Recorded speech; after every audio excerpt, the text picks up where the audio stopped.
Good evening, ladies and gentlemen. It's Mr. AMTV. I'm going to be going through the quarter-final predictions. We've only got 8 teams left in the 2022 Qatar World Cup, and I still stand by my predicament that a European nation will win the World Cup. We've got 5 European nations, 2 South Americans, and 1 African left in the tournament. I'm gonna go through the teams and through the games and the teams that I think will qualify to the semi-finals of the World Cup.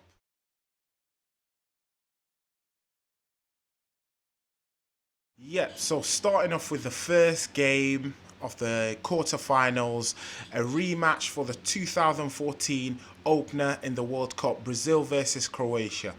Now, Brazil come into this game after an impressive win against South Korea, 5-1. The Brazilians were dancing, they were enjoying themselves, but it was against a weak South Korea side.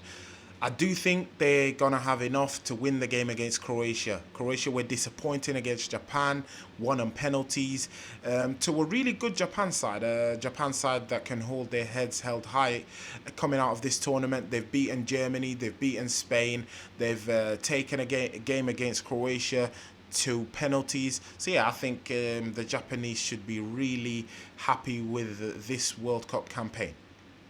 Second game, the Netherlands versus Argentina.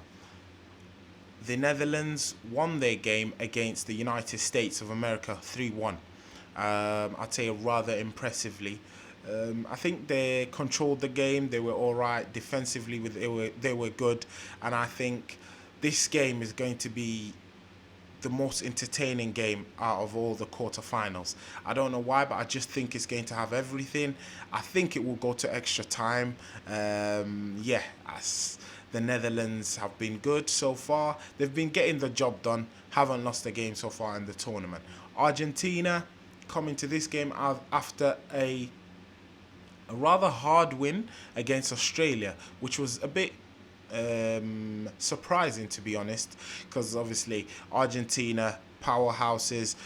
I thought they were going to win the game comfortably against Australia, and towards the end Australia could have got a draw, but Argentina saw it out and won the game. So yeah, I would say this game, Netherlands versus Argentina, is going to be one hell of a game. The third game, Morocco versus Portugal. Morocco qualified on penalties to knock out the Spain national team. What an achievement that is for Morocco and for African football in general. Morocco can make history. They can write history. They are one game away from becoming the first African team to qualify to the semi-finals of a World Cup. It's going to be tough. It's going to be tough, and I don't think it's going to happen. I don't think we're going to see it now. We're going to have to maybe wait 4 or maybe even 8 years to see an African team in the semi-final of the World Cup. Portugal absolutely demolished Switzerland. What a performance that was. Gonzalo Ramos, I believe his name was. What a performance. Absolutely run the show, and coincidentally he was the player that started instead of Cristiano Ronaldo, and now it seems like Ronaldo won't be starting in the next game unless if something major happens. If Ramos picks up an injury or something, he should be starting. It's as simple as that. Ronaldo, I think should do with coming off from the bench. Portugal looked a really good side out Ronaldo, but I still think he offers a lot to the Portugal national team, and he should still play a part in the rest of the tournament. But yeah, he can't be starting after that Gonzalo Ramos performances. And yeah, I think the manager's going to have to deal with a lot of pressure. The media have absolutely been hammering Portugal since before the World Cup about whether Cristiano's ready mentally or whether he's physically ready for these type of games.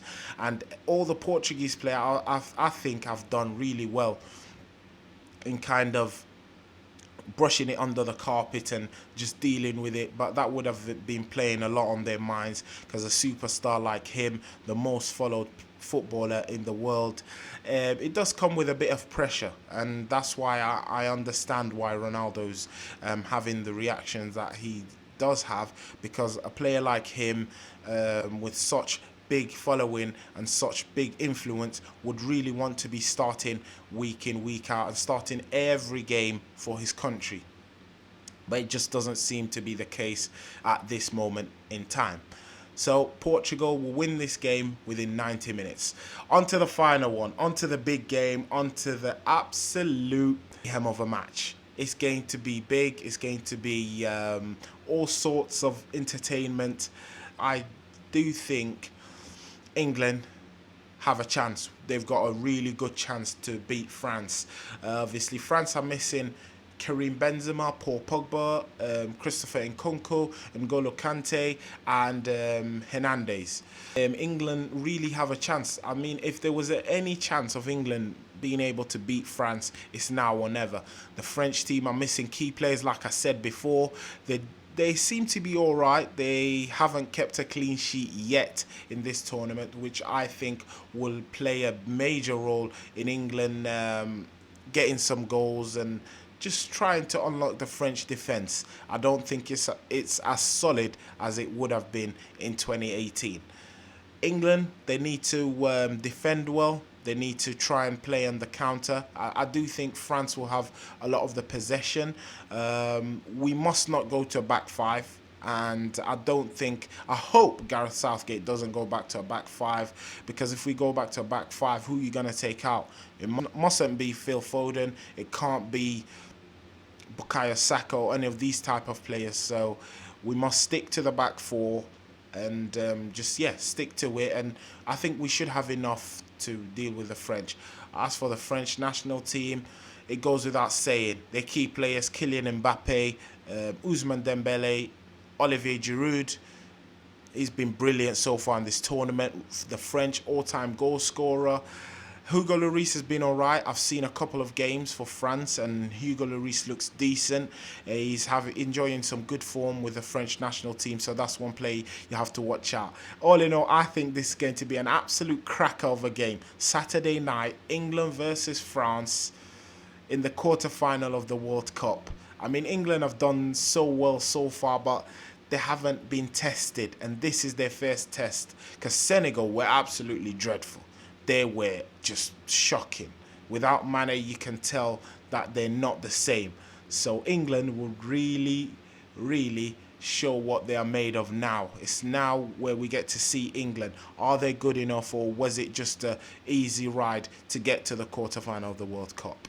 Yep, that's it for now. I've been Mr. AMTV. This is my quarterfinal predictions. I'll see you later. And out.